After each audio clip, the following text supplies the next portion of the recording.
All right, good afternoon. We're going to start the Tax Increment Financing Study and Formulating Committee Group meeting. It's the 20th of December, 2018, and the first item on the agenda is the minutes of our last meeting, and we're going to have to skip that and take care of it at our next meeting. Our committee member, Mr. Warren, is not here today and wasn't able to get to it. With us squeezing 2 meetings together in 13 days, we're on a tight turnaround frame. He's promised me that for our next meeting on January 11th, he'll have the minutes both for December 7 and for today. He's going to do the minutes off the video. So no minutes, which will, and then I guess time-wise, I know we're scheduled for up to 2 hours, but with the holidays coming, I know we're going to try to keep it to no more than an hour and a half, so people can take care of the couple other things they need to do. So we'll go to agenda item number 2. The topic for today is what are the economic and fiscal impacts of tax increment financing in Nashville. And first up will be Talia Lomax O'Neill to talk about the impact on Metro's budget. And there's the online portal we've got has got the spreadsheet that she's about to discuss. And for those of you here today, we've got some large copies of it at the end of the table. So Talia, take it away. Okay. Am I live now? Okay, thank you very much. What I thought would be interesting to do, no one really asked me to go through this exercise, but something that I thought would be interesting to do even before the committee was convened was to go back and to identify as much history as I could compile on the tax increment payments that were hitting the Metro budget. And my intention was to go back as far as the records would allow me to go. And in doing so, we were able to go back and pull tax increment information for 20 years.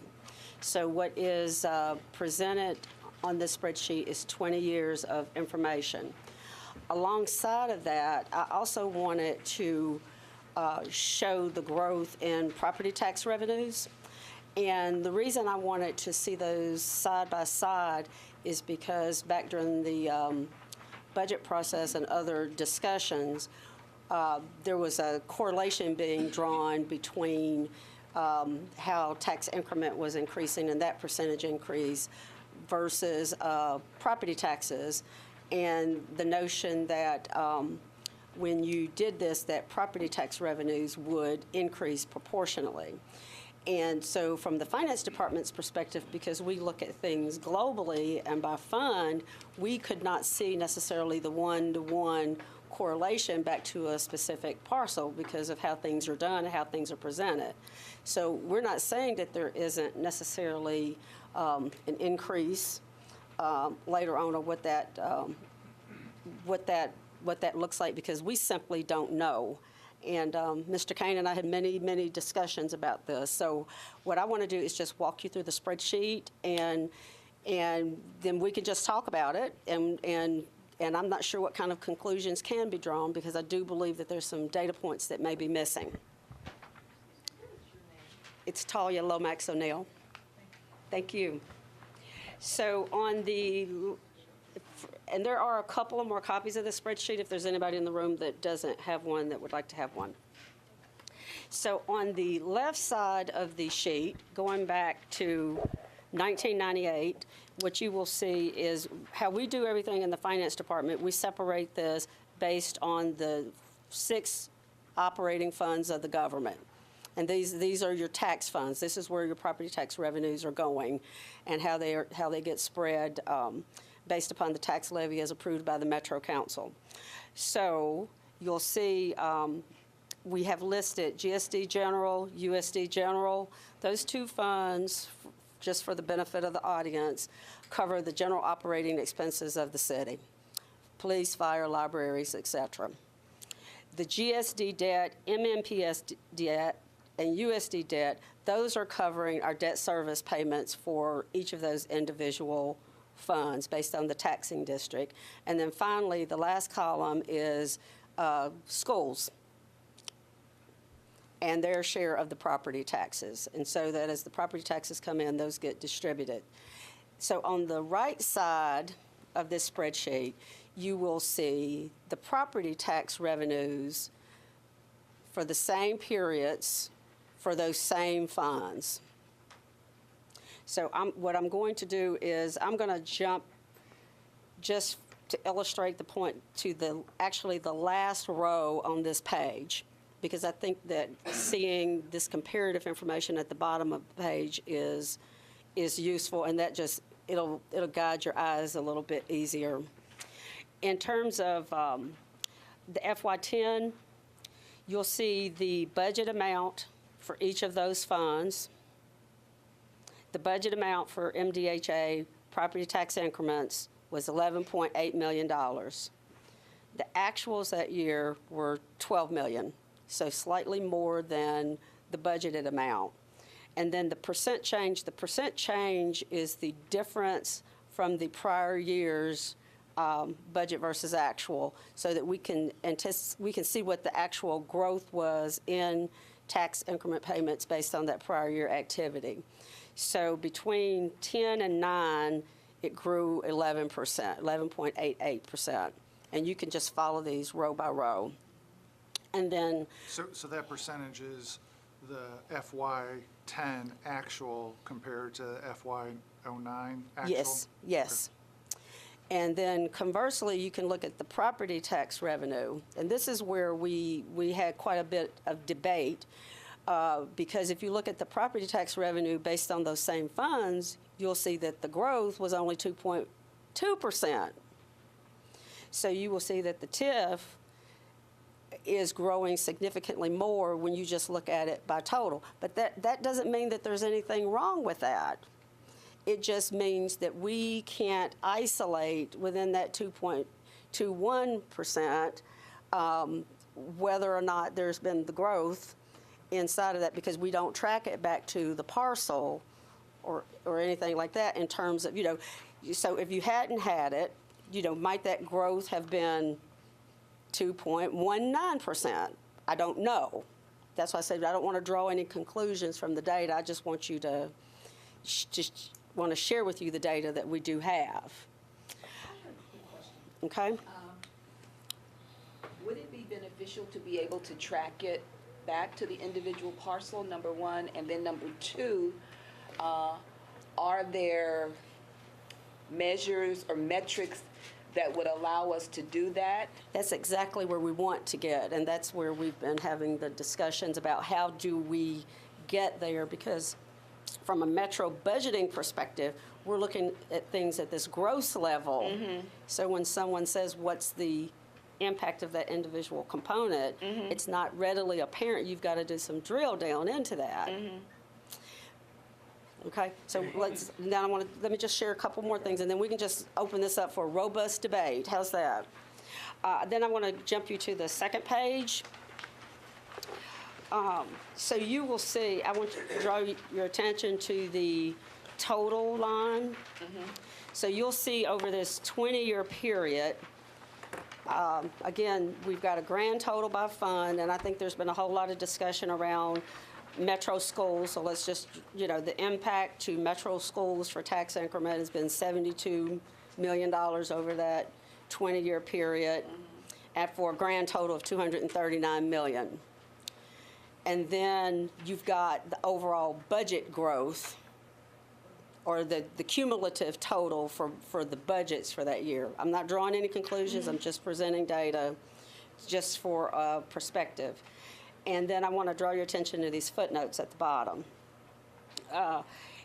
You're going to see some years, particularly in here for the property tax revenues. You'll see asterisks on the right side for when these property tax rates were increases were implemented, because it's important to realize those years when you look at those percentages when property taxes were being increased, and you're going to see a big jump. And one thing that I've always told people is that, if you want to use kind of a placeholder for general property tax increases when there's not increases but just normal growth, normal growth, if there's not a property tax year, is probably in the range of low twos, a little over 2%. You know, it's not going to be, when you look in here and you see a 13% growth, that 13% growth is merely because that's a tax increase year when the taxes were raised. Okay, so I just want you all to be able to navigate the sheet and understand what it's presenting. And the footnote there shows you what the tax increases were for each of those years. For example, in '99, it went from 412 to 424. Okay? So we have difficulty when we being the finance department, when we are being asked to analyze a particular TIF project to determine the impact to the property tax with limited amounts of data when we're looking at things in the gross. So, I mean, that's kind of where we kind of get stuck sometimes, and we just have to say, well, we just don't have that, we in finance don't have that precise amount of information. But what we do know, what is factual, are those numbers that are on the left side of the spreadsheet. And then we do our best to try to estimate what we believe those impacts to be. So I'm going to open it up just for general questioning and debate, and we can talk about what we, as a group, think this means. All it is just the data. And Tanya, just for housekeeping, for the people who watch this video later, the hard copy spreadsheet we're going through right now is the same version as what's on the portal. It absolutely, for public view, right? It absolutely is. Okay. We just printed out in a very large format for the team because it would have been really hard to see this on the smaller paper. Yes, so that is readily available on our SharePoint site for the viewing public. So let's chat. I'm trying to figure out what this is telling us. I mean, does this mean that I because think the rates are going up, that I think what it the amount tells- of funding that was used in the increment, that we get to this increase faster because the loan is paid down I think what it quicker? tells me is that I don't have enough detail to be able to draw conclusions about what the impact of TIF is on Metro's budget in a precise way, because things are done at such a high level and we don't have that detail behind it. That's what it tells me as finance director, is I don't have enough information to draw conclusions. And I guess I reiterate the question that I raised before. Would that be beneficial? And in the grand scheme of economic analysis and forecasting, are those kind of data available? And what do we need to do to get them here if it will be beneficial? I think it's beneficial, and our meeting last time was particularly interesting to me when they walked through the law and what's required to be presented in terms of the financial analysis and the financial data, and that's why I was asking follow-up questions about, what are the requirements on the front end? What does that data look like? Who's getting that data? Who's reviewing it? Who's signing it? Did you get answers that were satisfactory, or is it still? Those were just questions that we discussed because that's the only way that I think I would be able to have any kind of an assessment. Is it that kind of where I was, Mr. Kane? I just want to make sure. Yes, we have the micro data, which is parcel by parcel, that we do on an individual condominium. We know what the increment is off that individual condominium. That then gets rounded up to the entire condominium project, and then that gets rolled up into the redevelopment district. And it gets rolled up. And then it gets rolled up into the overall request of all redevelopment districts coming in. So the data is out there, and it actually it's on the website of what it is, but it's so much, and because it starts off with the very basic, and there's over 3,000 parcels of land that are included in there, and then this is rolled down into one. So it is there. So when finance is challenged then to validate something, it becomes particularly challenging for us to say, yes, we agree this is the impact. Let me ask you this. Just from your job is proposing the metro budget, or preparing the metro budget, I see that the total amount of increment from fiscal 15 to 18 goes from 17 million to 27 million. Do you have good visibility when you're preparing, No. you're starting to work on next year's budget? Do you have good visibility on what the numbers are? I have not had good visibility on that, and we've been having discussions about what that needs to look like for this upcoming budget cycle and what level of detail needs to be coming into us, because we're getting gross numbers, and we don't necessarily know when things are coming online and exactly when those items will hit. So, I think Mr. Kane has been particularly receptive to that. He's been listening and has said that he's willing to work with us to refine those to help us this year, and I appreciate it. And does the assessor and trustee need to be a part of that conversation as well, or is that solely between MDHA and, it seems like there's kind of a... The trustee gets involved in it a little bit, but the assessor, no. Yeah, sorry if I'm Yeah. Just so you can be on microphone, why don't you come Yeah. join us? Yeah, because I can't speak to what's happening on this side.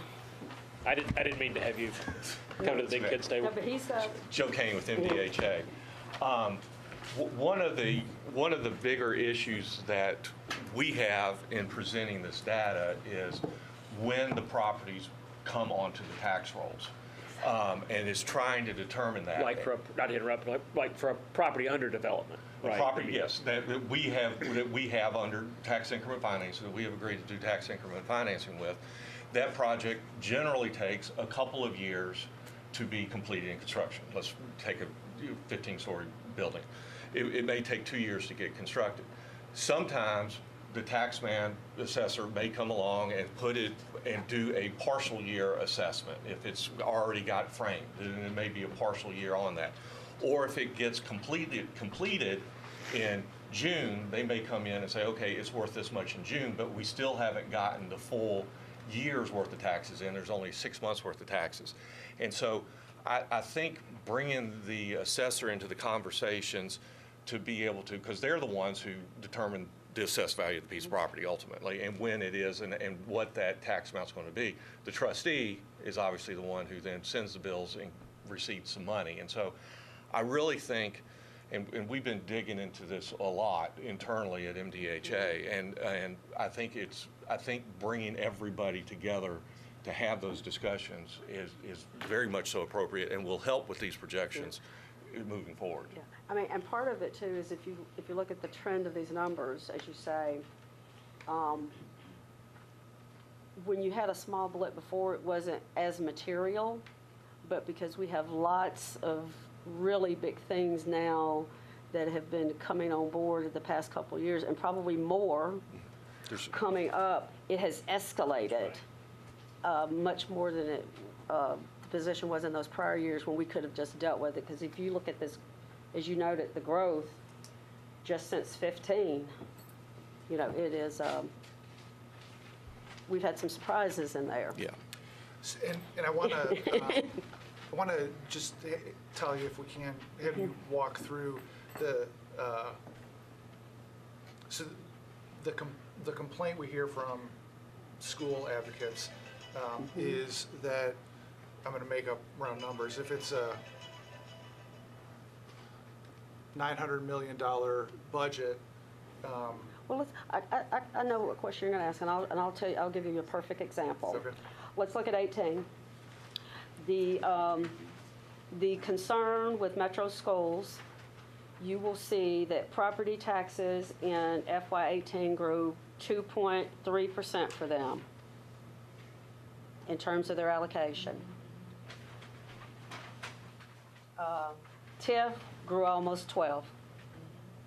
So from their viewpoint, I think, and I'm not going to put words in their mouth, is that they would have greater resources available out of the property tax availability had this increment not grown that, and that's having a real impact on their availability because that gets pulled from their operating budget.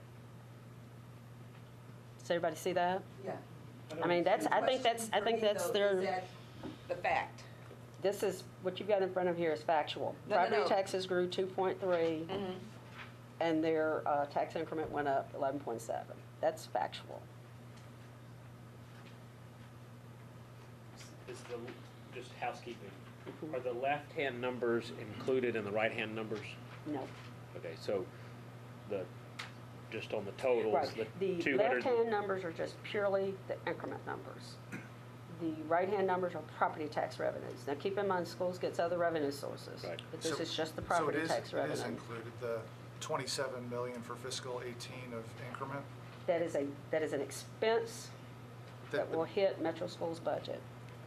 But that 27 million is originally collected as part of the 995? Yes, yes. Is that the question? I'm sorry. Yes. And I'm not offering this. throwing Yeah, anything. and I'm not offering this for debate either. It gets booked as an expense, but is it really an expense? It is booked as an expense to schools, which means they have less revenue available to do other things. But it's coming off of the increment that is being used for the TIF. So, I mean, I guess, Exactly. you know, in theory, there's the way this is being done, which is the money flows in, it flows into these 6 accounts and then comes back out of those accounts as an expense. And that's where it gets tricky because somewhere in this 2.3% is that growth. Right. And we don't have the visibility to drive into what piece of that growth is associated with that. So they may be getting the benefit of that, but Right. we don't have that I mean, to visibility. take it even to a higher level, if I read these numbers correctly, in the last 20 years, property taxes that 15 have been billion. used for schools are almost 4.4 billion. Of that, 72.7 million was the increment piece that the schools gave back as a part of that. Yes, that And is ultimately, right. the analysis, which nobody here has the analytics to do it, is, but for that 72 million, would we still be at 4.4 million, or And is that's there? what you don't know without that visibility I into mean, did they what's get happening.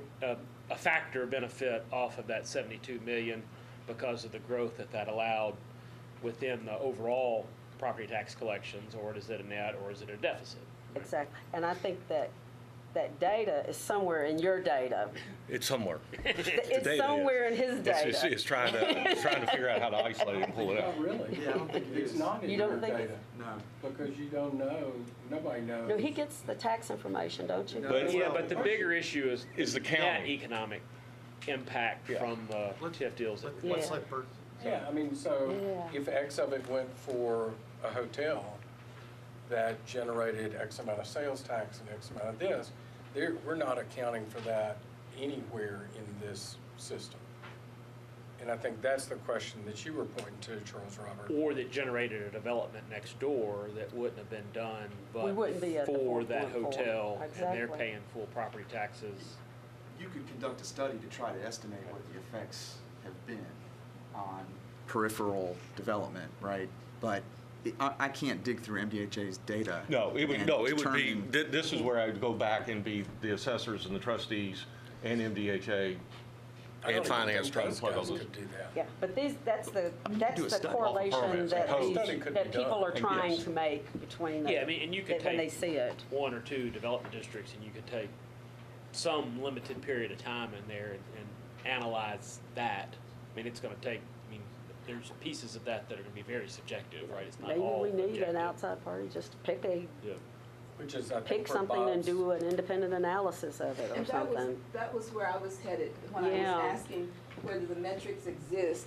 And then do we have the capacity to manipulate, and I don't mean that, to utilize those metrics to get at the answers of the questions that are at the core of what we're talking about right now. And I think that's, in looking at your slide deck, it's this question of but for and where does this happen? And But how do you change the narrative so people understands that? Yeah, and having that, so I don't know where we ultimately end up going, but it would be interesting to have that looked at. So that's one point. The second point, and this I think is something that I think MDHA, I would suspect, can do, which is, while it is 3,000 parcels, in working with the assessor's office, let finance know ahead of time what they expect that number to be in 2019.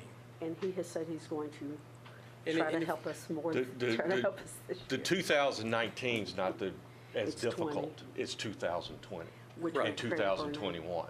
The 2019, we can kind of, after October and the tax bills go out, it becomes fairly easy to accommodate that. I mean, I've actually asked him if he could give me a 4-year projection. But that's where.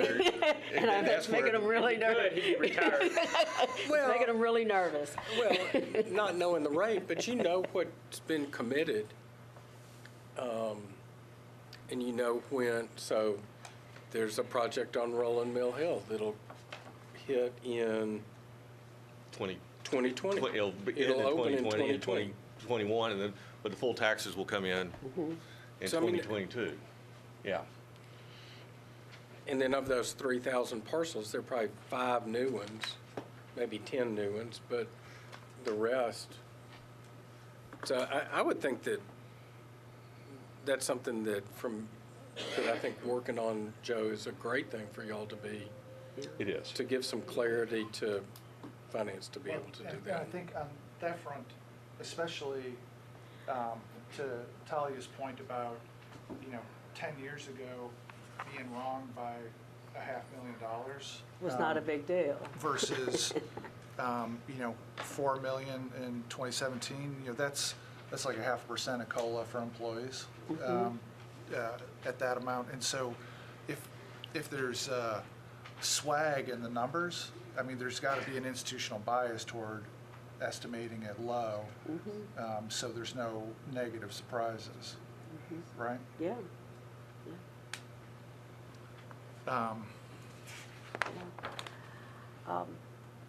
There's lots of opportunity here is, I guess, my talking point for finance to have greater visibility and understanding so that we can do better projections around this and how it hits the budget. And thank you so much. Made him nervous when I asked for 4 years. I 4 do want you years guys made me to- nervous. Any more questions or comments about this spreadsheet? Just think about it. It is interesting.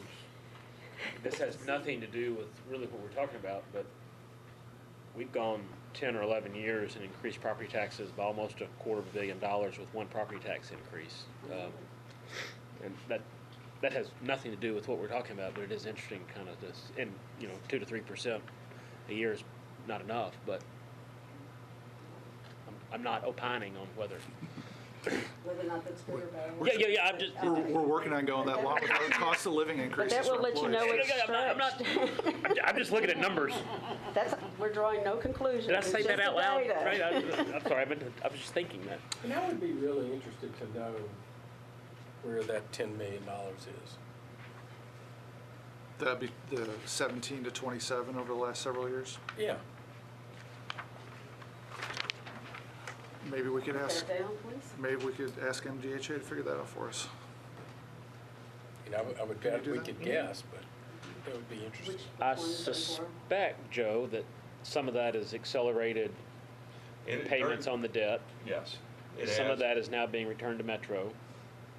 And some of those are going in towards loans that That were are paying off quicker. that were associated during this time frame with the ballpark and with the Ascend Amphitheater. There's a large chunk of properties that have stayed on there that have gone through the reappraisal, yes, that are dedicated to the Omni and Country Music Hall of Fame when that project was approved. And the $4 million that MDHA sent back to Metro, is that included within that $27 million? Yes. It is, yes. For this is project, updated. and This those was were for updated. projects that had been paid off. Correct. and the and the funds were not allocated to Yes, any yeah, other this debt is service. reflecting that. That reflects that. So is the 27 include the 4 million or not? Yes. So I mean, this I would can have been, take it this would off or have been higher. higher, okay. This Oh, would have been gotcha, okay. this would have been $4 million higher. Well, and I Wait a get, minute, the 27 would have been 4 million higher? Yes. Okay, thank you. I guess before we move off of this, I guess I'll put this as a question. As the city considers transit-oriented development districts, I'm assuming your interest in being able to predict for budgeting purposes just gets higher and higher because we'd expect this 27 number to Oh, keep absolutely.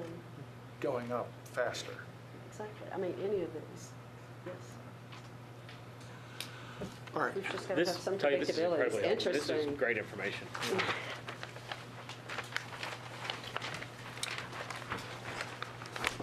All right. There were two other documents that we stuck up on the web portal. One was a memo from MDHA, Mr. Kane, about, basically, he summarized data that they'd pulled together for transit-oriented development last summer. And I hope everybody understands that I'm not interested in busting anybody's chops. However, this has all been discussed at council meetings during the summer. But on this memo, when you look at it, keep in mind, it was prepared internally at MDHA. Finance hasn't commented on it. At the council meeting in August, for the reasons that Talia went through, just here, finance is not in a position to, particularly with table number 3, to support any conclusions that might be drawn from table 3. And by everybody's acknowledgement, it's a sampling and not necessarily any sort of scientifically valid sampling.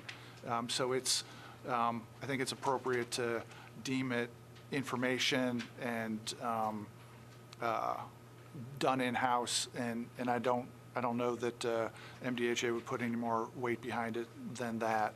And as the other document was the presentation that I put together that. Before we leave. Yes, ma'am. The memo. In both of our discussion, underlying it is the existence of data that would be helpful and useful and that would allow us to draw conclusions, but the absence of metrics, for lack of a better term, or processes for utilizing that. So my question becomes, is there a need for external people who have done this before around the country to help us get to where we would like to be? Or is this something that we can continue to do in-house?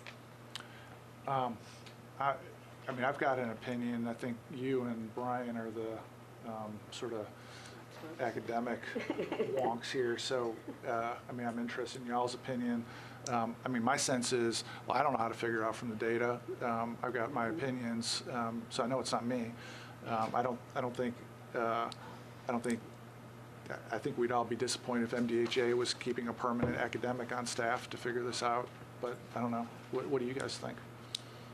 Well, my take would be that there does exist people who do this kind of thing. Whether it would meet our needs, I'm not sure of. I certainly think it's worth an exploration by MDHA or any other entity to pursue that. So, yeah, I mean, I think generally work should drive personnel or capacity in order to, produce what's being requested or what's needed. And I think there are a number of process improvements we can probably make in terms of basic things that could be provided in advance. We talked last meeting about board packets and other information that's being considered as part of decisions about TIF. I think there's some improvements we can do there before we start talking about needing some kind of skunk works in-house to do really complicated analysis, because this stuff is really complicated. I mean, trying to isolate the impact of appreciation on one parcel on adjacent property. I've done this work on transportation projects. This is not something you kind of dip your toe into and then say, yeah, we've got the capacity to do it. So, that's something I think that we should discuss, how that works. But I think there are probably more simple things we could do to improve the flow of information and transparency before we get into something like that. Yeah, I guess that your comments made me think of one other thing I think about this, and that is I'm still not entirely sure what it is we're trying to figure out at any given time. I know for the Donaldson TOD, when it was going to be get all the increment for an entire district, the issue of what's the impact on surrounding parcels went from maybe interesting to absolutely critical. And so I think I feel that if we're going to do district-wide tax increment financing, where we get the increment from 145 acres to support development on a subset of those acres, we really better figure out more than anecdotally what the impact on adjoining parcels is. And I don't think we know that now. I don't think I know how to figure that out. But if we were going to keep doing parcel by parcel tax increment financing, I don't think that's the relevant question. I think it's sort of interesting. It's an add-on value if the owner next door gets some appreciation, but I don't think it's mission critical like if we're doing district-wide. So I feel, and so I guess that's generally supportive of Brian's idea of I think there's low-hanging fruit on transparency stuff that we would all agree to before the day was over. And I think, are we going to do district-wide TIF? That's a question. But if so, I think we would probably end up recommending city needs to learn more about how we would go about deciding how much increment we were going to make available from an entire district if we were only developing a subset of the district. Which has to be approved by the council anyway. Right. So it looks to me that you've got to cut. Well, if we were going to figure out where expertise resides. Well, yeah, you're not going to trap me on that guy. But I think council would rely on the best possible information to make those kinds of decisions. And so the more that they have, and that's accessible by even the regular citizens, I think would be very, very helpful. Yeah, I'm sorry for interrupting. No, and I think maybe you all covered it, but I'm a slow learner. But 3 buckets, right? We got the bucket of just transparency and process and educating the public on what MDHA is doing at any one point in time, whether it relates to a board meeting or otherwise. You've got the parcel analysis as a particular application comes in for TIF, which I hear you, Councilman, say is not necessarily mission critical, other than, as it relates to the transparency, why are we doing this and how. But then you've got, if we are going to go create a new district, whether that's just a current, whether that looks like a redevelopment district today does, or whether that's transit-oriented development or something else, and that is a much larger conversation as to how you broaden that table and get some independent voice in there about what you can expect from projections, so that it's not MDHA in a vacuum trying to create those, and it is opening it up to finance the council, trustee, assessor, but also maybe having somebody else as a part of that that's a little more independent, because everybody has a piece of that conversation, and everybody has a piece of that conversation that they really know and do well, but nobody has the entire outlook of it, is my perception. I think there's some firms with that specialty that can go in there and they have models to test assumptions. I think so too. And could do that review. Well, the whole point of the next agenda item was to illustrate my point that I don't think we know we're talking about. And so The one thing we've established. yeah, so I'm going to go through this, and we can talk, and feel free to stop me. But we've already sort of concluded the conclusion that I was hoping to go for. All right, so I'm going to start at page 3, and I'm going through the couple arguments for tax increment financing that I hear most frequently. One I've called the no-brainer argument, and that's basically most applicable to a single parcel of property. That's where right now it's a warehouse that is generating almost no activity, and if you build something cool there, then it's going to have a ton of property tax revenue, and so why would we not do that? And the numbers I stuck in here are, for the example, is a real building that somebody showed me in the last couple months in Nashville, along with what they thought their building would be worth after they got done with it. And the example is, right now it's a multi-acre site with a warehouse. It appraised value by the assessor is $1.9 million, generates $24,000 in taxes, and they wanted to build a $40 million value project that would generate $500,000 in taxes. It's on a single parcel, and the no-brainer argument is if we're going to get an extra $476,000 worth of taxes, but it's having a problem getting off the ground, why would we not invest a little bit to make sure it got there, because there's so much more money for us, for the city down the road, to pay for what we need to do. The second half of page 3 really talks about what Brian has referred to several times, the but-for test. Without TIF, would the project still happen? Would it happen a little bit differently? Would it happen a smaller project? What happens with it? And I'd make the argument, and I think everybody would agree, that it's sort of a different answer depending on whether the project really needs it or not. If the project was going to absolutely positively happen no matter what, and then it's a handout. Then it's free money for the developer. If the thing isn't going to happen at all without it, and it's just going to sit there as the warehouse and not contributing to its full potential, then maybe that's a place where we want to spend city money.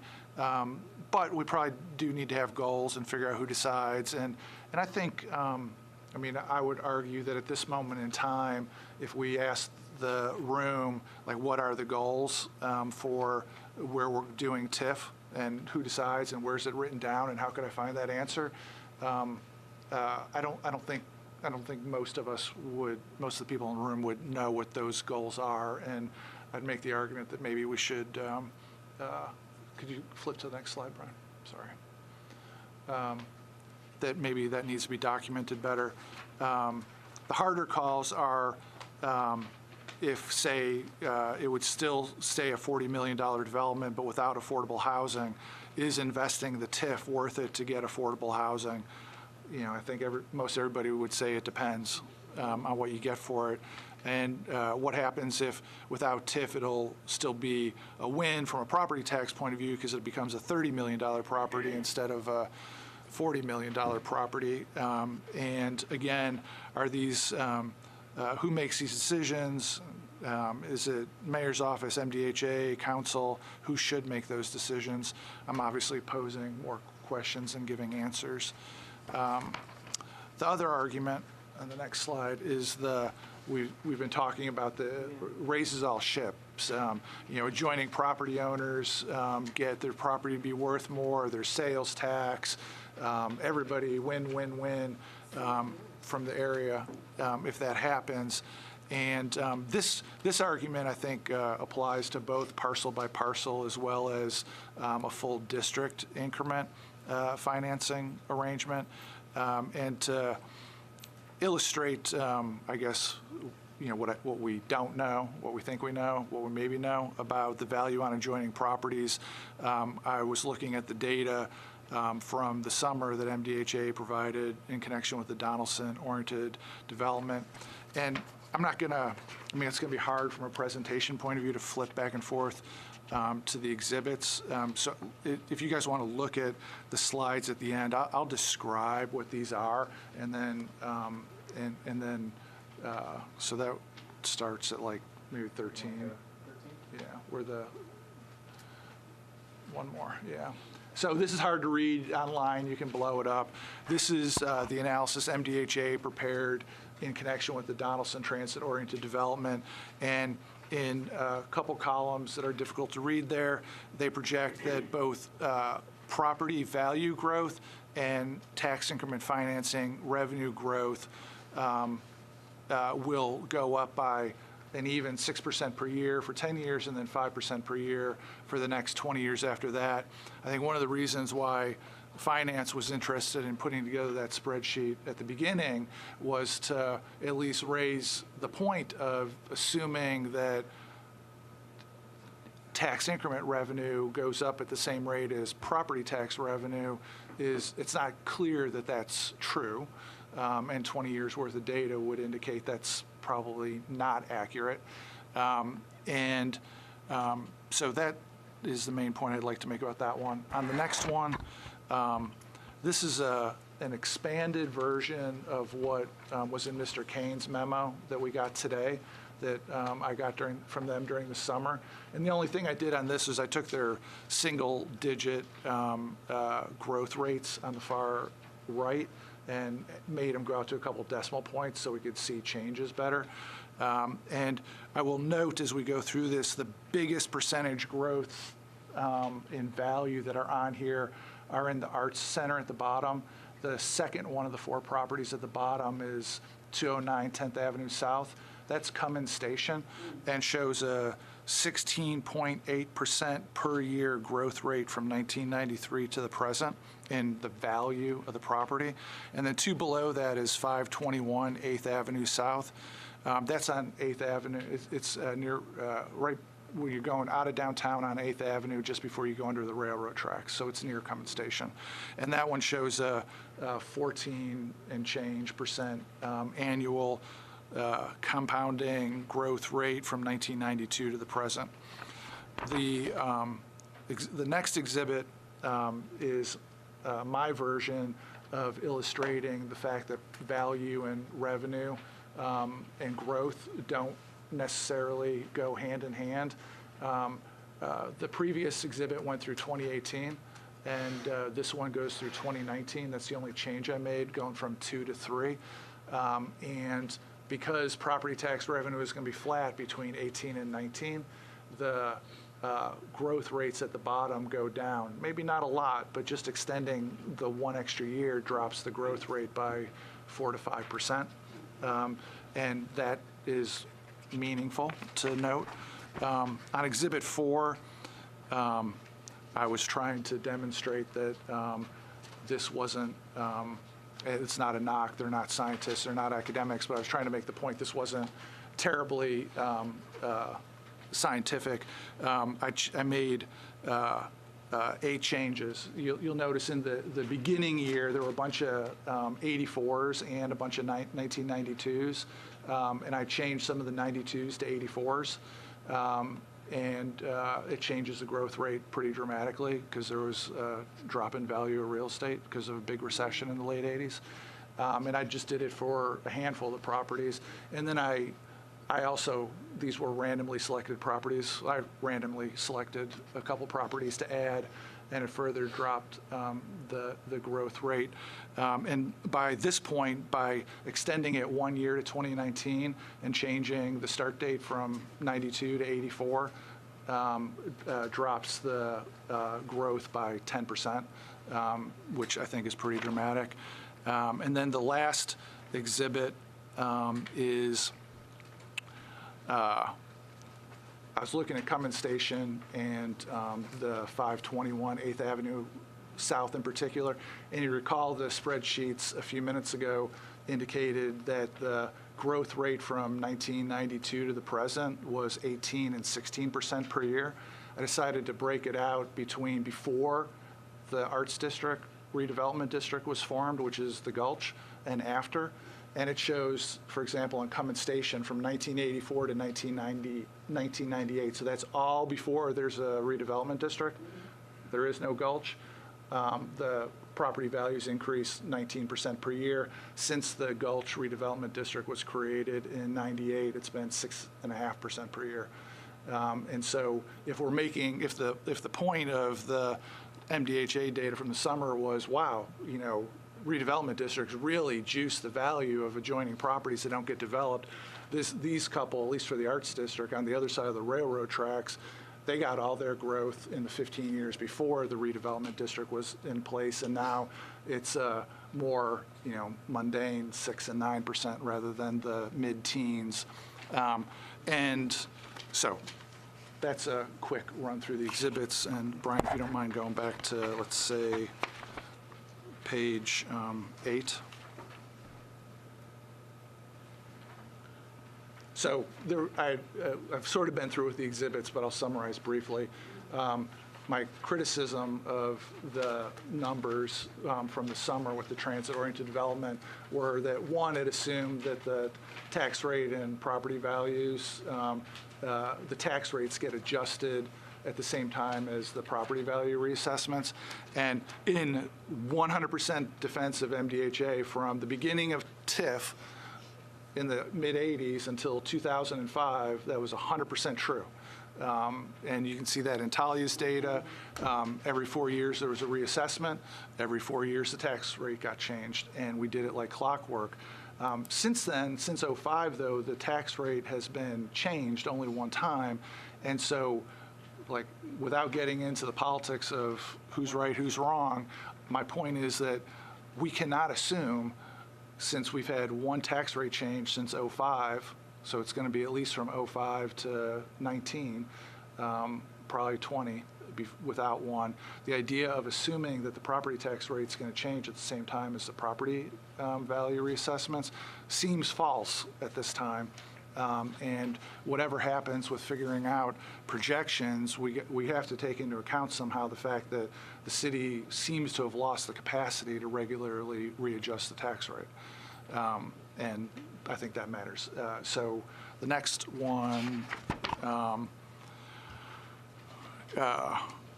this is where you make the change to run it through 19 instead of 2018, and you switch a couple dates around, and you can change the growth rate by 10%.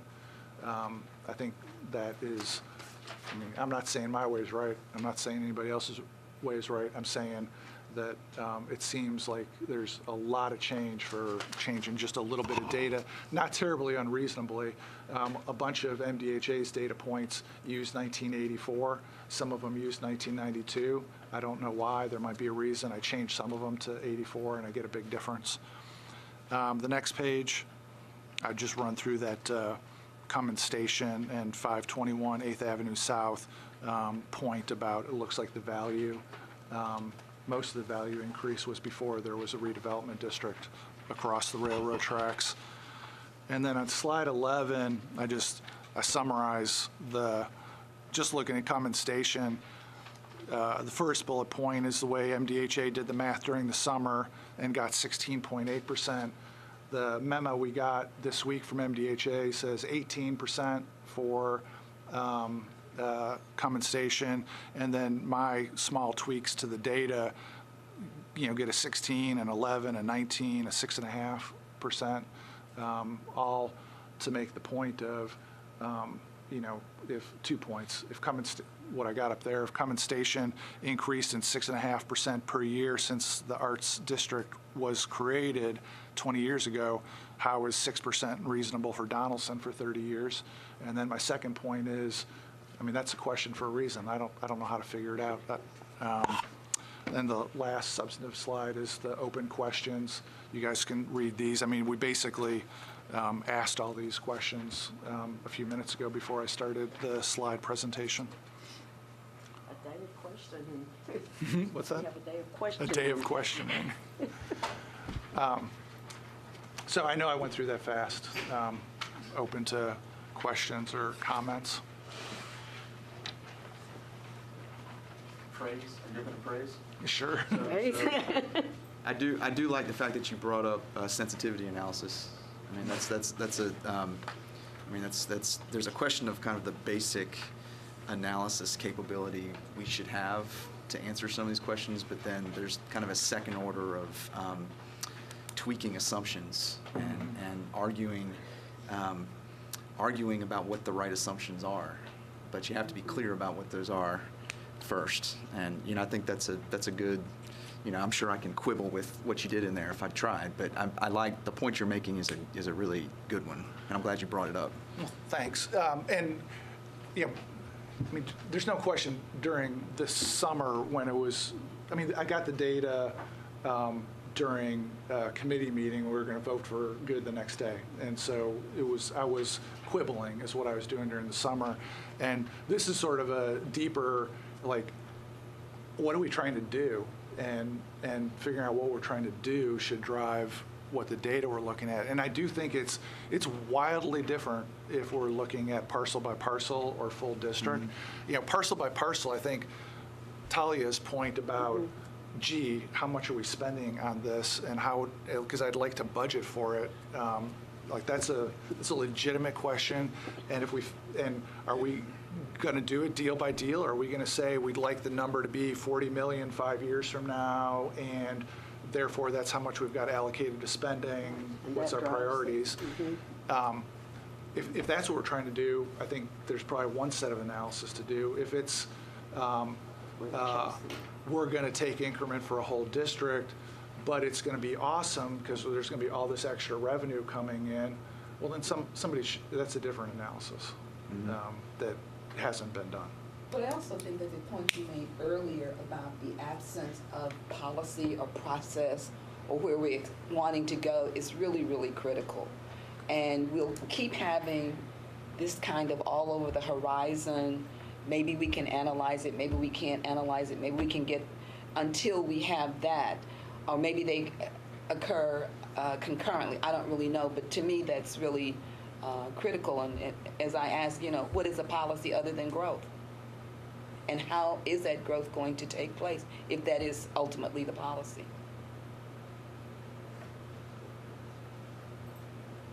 Good. Lots of questions. And I guess the other piece for me is we've raised lots of questions, but we're going to have to do some kind of a report in March or April. Yes. And how are we proposing to answer these questions? And I think we will not have done our job well if we just have more questions and no kind of suggestions or range of possibilities for answers. Well, I think we probably all agree with that. One thing I wanted to throw out for discussion, maybe this is a good time to do it, is at our last meeting, as we were going through, I started jotting a list of ideas, and right now, this is what it looks like. And after today, there's a few more things that I've jotting down, and as part of our effort to start thinking about what we're going to be doing for the second phase of our batting stuff around and then a report, I thought about, and this is a question, I thought about maybe getting out on that public-facing website a list of ideas from us where I could, clean up this list I've got and stick it up there, and any of us could add to it, and that way we'd sort of be able to start at least chewing over what we're going to do. I'm sure all of us, I think we're far enough in now where my sense is all of us have at least got some ideas about what we'd like to see at the back end. And there's, we need to share that publicly in some way, but we're mid-process. Right. What do you guys think about that idea? That's fine. I think, weren't we going to kind of go through this couple of months just researching? Yeah. And then a couple of months kind of meeting and thinking about ideals and specific things that we might be able to do. And then the last part of it would be kind of packaging it. Yeah, we definitely have got the education still to go. Exactly. So I've been hopeful that what you're talking about is going to hit phase 2. When we get there, we can start thinking about some concrete things and concrete recommendations. Part of that too is narrow, to Paulette's point, but narrowing down what questions we are going to answer or are capable of answering, and what questions matter more than others. But I think that's good. I mean, at some point, we've got to, it's like we're going to have a funnel with all these ideas Yeah. and thoughts and recommendations, and how do we funnel those down into Well, either some and- broad themes or Right. some concrete steps that can come out of this. Yeah, I started thinking, when we get done with the education sessions, and we're going to show up the next meeting and just like, so, what do you think? No, I like the arrangement that we've had a guiding question for every meeting. And maybe if we try to do that when we get through with the education phase, we won't be looking at each other and wondering, That's well, smart. what's next? What's next? Okay, Talia's got to go in 23 minutes, so let's try to wrap it up by 2:30. So again, for people watching, all this stuff's online. Everything we've talked about today is online. And the next thing on our agenda is to talk about future meetings. And last time we sort of set a precedent of wanting to work at least a couple meetings out. For the January 11 meeting, when we left last time, 3 of us were assigned to find a speaker. And I think I've got the one I was going to get. And what I would like to suggest to you guys is, and the speakers were going to be a banker who makes TIF loans, a developer who has received TIF loans, and a developer who has not gotten TIF loans and tried. And I guess what I'm going to float to you guys is, rather than have them give one after another presentations, the idea of a moderated panel discussion. After I talk to the person who, and I'll go ahead and tell you, Larry Papel has agreed to come do it. Larry's been on the side Is it of. going to be all 3 of these? Yes. That was a compliment to Mr. Capel. Yes. Well, he's got that perspective. He's got a lot of years of perspective. Richard Warren was going to find a banker, and Joe was going to get us. Have you got that person for us yet? I haven't vetted it yet, but yes. All right. So a panel discussion is what we thought. Okay. And if you guys are okay with it, I was thinking about being the moderator for it. Okay. All right. Second that motion. All right, so that's what we'll do for January 11. Okay, now what is Papel going to be doing? Representing. So he is represented developers, Right, who have received them? and he has represented developers who have not. Okay. And I think, after having talked to him for an extended period of time, has meaningful perspectives to share about that. I would like to get a developer that is the person who got TIF, and the lender voice is important for everybody to understand too. I just want to make sure that in terms of developers who have not received TIF, that we are getting a range of, or at least a person who's reflective of, not the one with the high power with lawyers or whatever else. I just want to make sure that perspective is as meaningful as possible. I believe that Larry will express that. Okay. I feel good about that. Okay.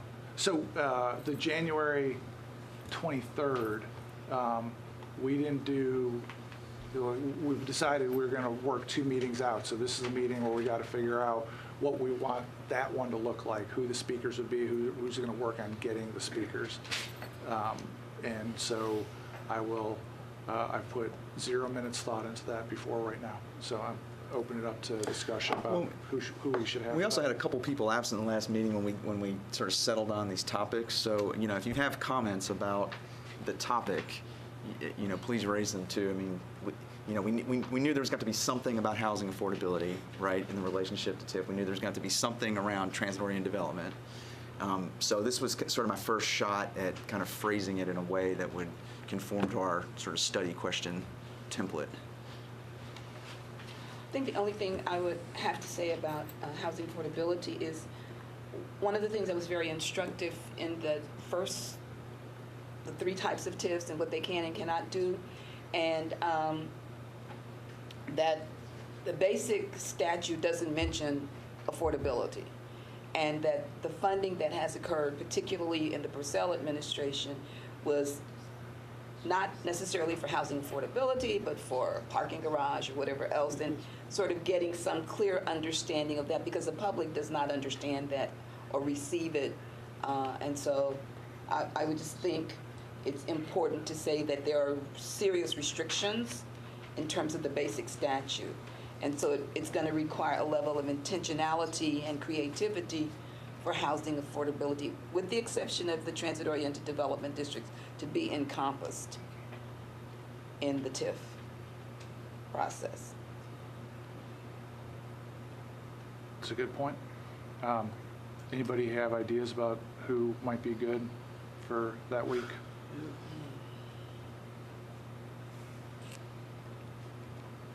Because there are limited numbers of people who do housing affordability that have had experience with TIF. It's either going to be, academics or, they're not affordable housing developers that have had.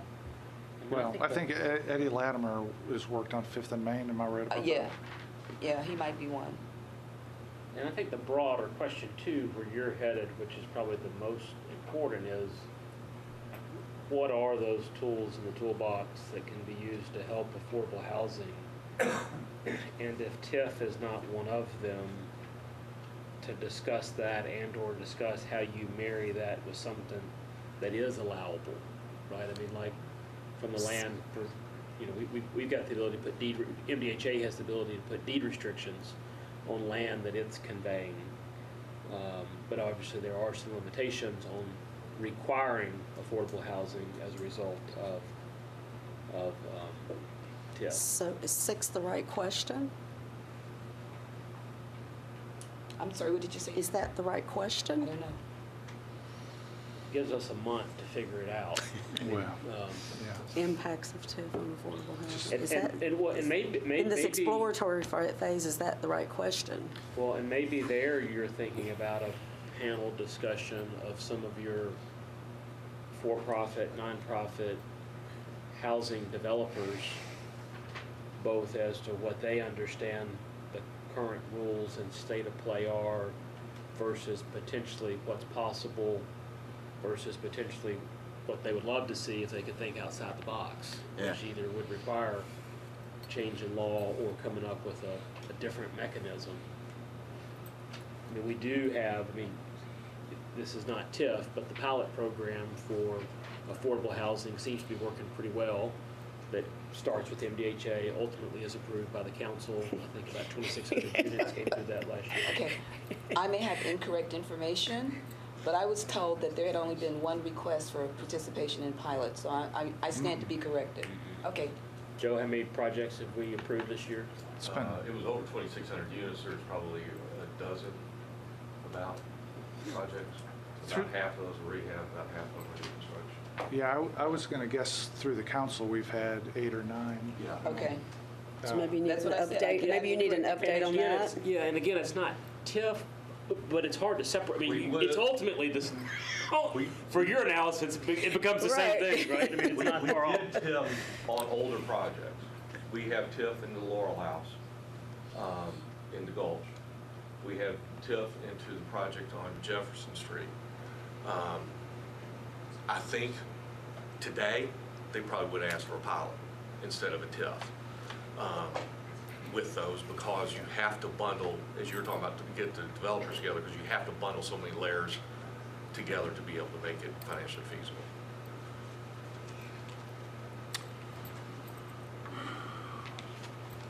It's a lot. Because, a thing that I think is possible slippery slope for us is, if we get into a conversation about, well, I want to marry up THDA credits, and I don't want, I'm a developer, and I want a THDA low-income housing tax credit and a pilot, but I don't want TIF, and that's the way to get it done. Then we're, like, maybe it's useful for us to have that big old tutorial, but it's such a, I'm sure we've lost everybody already with the alphabet soup around that stuff. And none of it directly addresses the TIF question per se. So I wonder whether we want to, I mean, if we do it, like maybe it's a shorter part about, there would be in alphabet soup, somebody coming in saying, listen, the way to really get a lot of units is I have to get more than one incentive. I have to get a low-income housing tax credit through the federal government and THDA, and I got to get a little help on property taxes, and otherwise, forget it, I'm not going to do it. Maybe it's a shorter session on that, but we do need the nuts and bolts of how do you use TIF for affordable housing, if at all, I think. I don't know. There's a lot of different ways we could do that. You know, I was pretty careful in the way I worded this, and you know, sort of the viewpoints I was imagining would be somebody to come in and say, TIF is entirely the wrong vehicle for affordable housing, and here's why, right? Or TIF is like, and sort of what you were getting at earlier, TIF is exactly the right vehicle, we're just not thinking about it the right way, right? And so we're more narrowly defining it to our scope of TIF versus pilot versus other tools.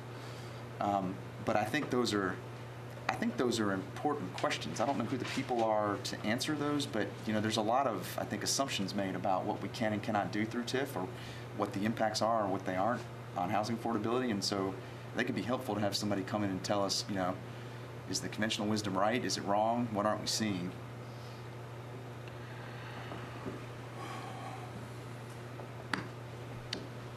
Chair. I like the idea of the pluses and minuses of TIF is a good tool for affordable housing because, or it's not because. I think that's a good way to put it. And when I'm thinking through that in my head, I really feel like there's probably the for executive branch PR purposes, you know, one would say all the time, oh, sure, like all sorts of tools for affordable housing. But then it's off to the lawyer nerds in the corner to make the deal actually work with state law. And there's a difference. And so like the public facing statement of any administration, like, oh yeah, we definitely want to use TIF for affordable housing, where, you know, there's sort of an unwritten asterisk of, and by TIF for affordable housing, I mean not TIF for affordable housing, but only for parking lots and land or associated with affordable housing. And we talked about that a little bit, and like maybe that needs to, I mean, that's the point I guess Paulette led with, is that those nuances are not widely known or understood. So who would be the people for that? I do think Eddie Latimer. I mean, what do you guys think about Eddie Latimer? So I'll head shaking yes. Who else would go along with that for a panel? I especially like if somebody was going to say that it's a great tool, but we're thinking about it wrong. I think that would be interesting. Maybe somebody from Ellington Capital. I mean, they're on the edges of this, particularly on the more workforce housing piece of it, but they've got one or two people who really understand that. I think that's a good idea.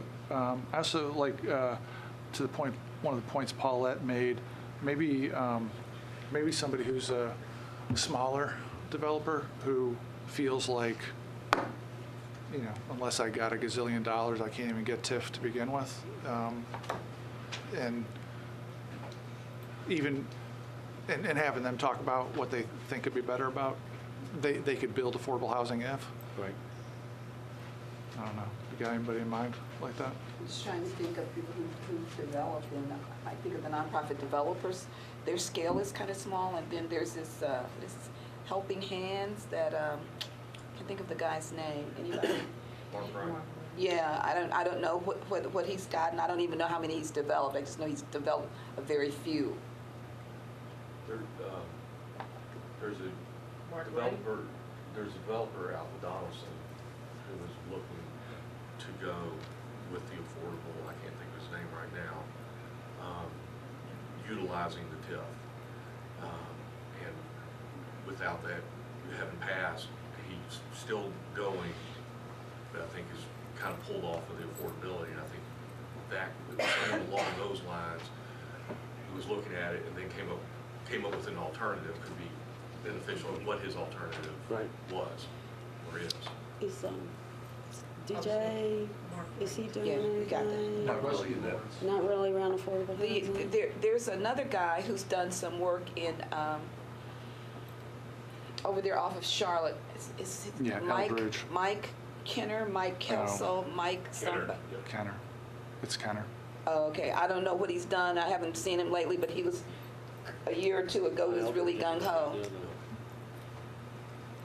He's got that big development over Yeah. off Charlotte where he has. I'm writing the ideas. What I'm going to suggest is that I, just in the interest of time, that if it's okay with you guys, that I round this out between now and January 11 and make a suggestion to the group. And then the other thing I want to talk about as far as our future meetings is we talked early on about the idea of building in public comment. And we're far enough along and enough people are paying attention that I think we need to do that. And I'm open to suggestion about when and how. This room is not good for it. I guess maybe we could do it at the end of the table. But if a bunch of people show up, this room would have a hard time with it. When do you guys want to do that? I would think beginning in February. Or should it be sooner? I think that would let us get through the banker developer side and the affordability side. I think that would be a good time to do it. That might be better suited for council chambers too. Yeah. And it could be that, I'm thinking we need to take maybe every other meeting and leave a half hour for the meeting for public comment. Yeah. One thing I would like to say about public comment is if we're serious, we need to also take into account that people who may have comment aren't available to get out of work during the day. So we need to at least have one session that's an evening session or after work session, just to reflect that we're sensitive to the varieties of people who are concerned and interested. Totally agree. So on that point, I did receive 3 emails in the TIF email, and so I can read these into the record Go for it. if you would like me to do so. Number 1, how much in TIF awards was used in the Bordeaux Flats development on County Hospital Road? I believe the answer to that is there was no TIF used for this project. That's correct. Okay. These others I don't have answers for, but I agreed I'd read them here. How do you market your development agreement for diversified business goals, and what % of African American businesses participate? What enforcement mechanism do you have? If no enforcement, why not? Make reports available to the public. Need more transparency from MDHA and government. And then the third email was, I would like to see MDHA include the process of qualifications for TIF loans, including incentives, maps of blighted areas, et cetera, on their website. So we haven't really talked about how we are going to respond to questions that we get into the inbox. I can try to farm these out to the appropriate people. As long as I'm getting 3 per meeting, I think that's probably doable. If I get 50, that's probably going to break down. Well, let's start in that direction. Okay. And, I think it's a little bit longer answer for the second one, but I think all the answers are readily available. Okay. So we will use that approach until it is no longer working. All right. Any new business? See you, Talia. And next meeting, January 11th, same place, same time, 1 o'clock. Happy holidays, everybody. Thank you. Thanks. Thank you for being such a hardworking chair. You make our lives easier.